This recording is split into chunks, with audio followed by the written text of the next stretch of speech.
मुझे विरासत में मिला है मेरे मरहूम पिता चौधरी मनोहर हसन जी के द्वारा, जिन्होंने हमेशा समाज हित में जहां भी जरूरत पड़ी जाने का काम किया। मुझे याद है, मैं शायद 10-11 साल की थी, 2007 की बात है। वो हमें घुमाने के लिए गोवा ले गए थे, लेकिन उसी वक्त राजस्थान में जो आंदोलन चल रहा था, वहीं से वो बीच में सब कार्यक्रम छोड़ छाड़ के सीधा उस आंदोलन में उन्होंने कर्नल बैसला जी के साथ जाने का काम किया था। जहां भी जरूरत पड़ती है मैं भी कोशिश करती हूं, चाहे अनंतपुर हो, चाहे समाज को जोड़ने की बात हो, हमारा प्रयास रहता है कि जो नारा यहां लग रहा है गुर्जर एकता का, उसको असलियत में और धरातल में, चाहे हिंदू हो चाहे मुसलमान हो, सबको एक धागे में पिरोने का काम हमें करना है। ये बात भी समझने वाली है कि जहां भी आजकल हर चीज आपकी बहुल्यता देखकर दी जाती है। आप बड़े भाई हैं, हम आपके छोटे भाई हैं। अगर आप हमारा हाथ पकड़ेंगे, हम आपका हाथ पकड़ेंगे, तभी ये बहुल्यता का जोर हम पूरे देश भर में दिखा पाएंगे। यहां पर मैं सबसे छोटी हूं, तो मैं यहां सीख लेने के लिए आई हूं और बड़ी जिम्मेदारी के साथ कई बातें मुझे बताई गई। गुर्जर रेजिमेंट के लिए आवाज उठाने की बात कही गई। मैं धन्यवाद देना चाहती हूं मनोज भैया का, और मैं वादा भी दिलाना चाहती हूं कि जब मुझे मौका मिलेगा, जिस तरीके से मैंने डीनोटिफाइड ट्राइब का जो हमारा बरसों से चला आता हुआ मुद्दा है, अभी के सत्र में अपने छोटे प्रयास से मैंने कोशिश करी कि कम से कम सदन के पटल पर तो उसे उठाया जाए।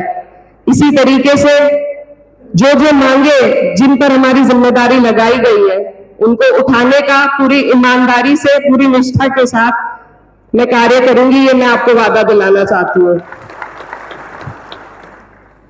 यहां पर हमारे बड़ों ने बताया शिक्षा का महत्व, और हर जगह हम यही बात करते हैं कि जब हम शिक्षा को अपने समाज के लिए सबसे ऊपर रखेंगे, शिक्षित बनेंगे, तभी हमारा समाज आगे निकल पाएगा।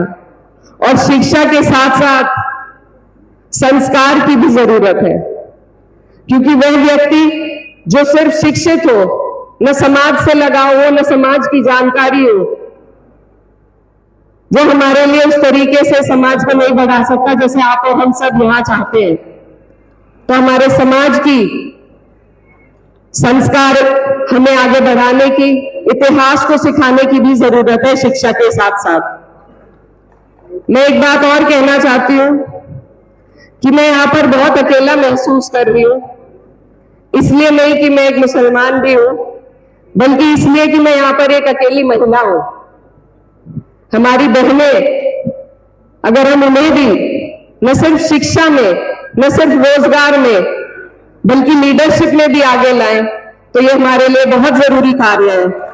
इसमें कहीं ना कहीं कमी हमारी सोच की है। पहले रिश्ते हुआ करते थे तो रिश्ते कौन लेकर आया करता था? मामा, चाचा, ताऊ, जीजा, हमारे रिश्तेदार रिश्ते लेकर आए। आज हमें रिश्तेदारों पर यकीन नहीं है। आज हम लोग सब कमर्शियल हो गए हैं। आज हम देखते हैं, जानी पहचानी हुआ करती थी, देखे बानी हुआ करती थी, आपस में रिश्ते भी उसी हिसाब से हुआ करते थे। मेरा निवेदन है अपने बड़े बुजुर्गों से, समाज के सभी वरिष्ठ लोगों से, कि इस बात को प्रमुखता से उठाएं कि कम से कम पहले गुजरों में तलाक नहीं हुआ करते थे, आज सबसे ज्यादा तलाक के अगर मामले आते हैं हम लोगों के पास, अगर रिश्तेदारियां टूटती हैं तो हम लोगों को बड़ा दुख होता है, बड़ा जोर पड़ता है। आज हम लोगों को रिश्ते जोड़ने से पहले सोचना चाहिए कि क्या हमारी लड़की उस व्यवस्था में जिसमें हम रिश्ता करना चाह रहे हैं, उस व्यवस्था में एडजस्ट हो पाएगी कि नहीं हो पाएगी। आज हमें विचार करना पड़ेगा कि हमारा बेटा, हम उसकी रिश्तेदारी कर रहे हैं तो हम पैसों में उसका आकलन ना करें। आज धन्यवाद देता हूं खासतौर से मैं अपनी लाठी खाप को, कि जिन्होंने आज